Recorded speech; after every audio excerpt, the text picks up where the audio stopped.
আসসালামু আলাইকুম বন্ধুরা, তোমরা কেমন আছো? আমিও ভালো আছি আলহামদুলিল্লাহ। তো আজকে রান্না করব হলো সবজি দিয়ে পাতলা খিচুড়ি। তো দেখো আমি কি উপকরণগুলো দিচ্ছি নরমালি বাসার জন্য।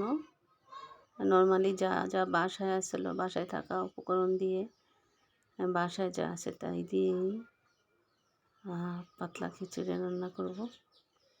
তো তোমরা সবাই এভাবে পাতলা খিচুড়ি রান্না করে খাবে।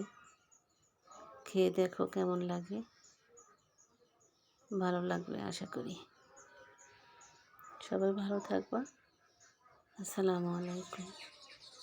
আমার জন্য দোয়া করবা এবং আমাকে সাপোর্ট দিয়ে এগিয়ে যেতে সাহায্য করবে, এটাই সবার কাছে আমার অনুরোধ।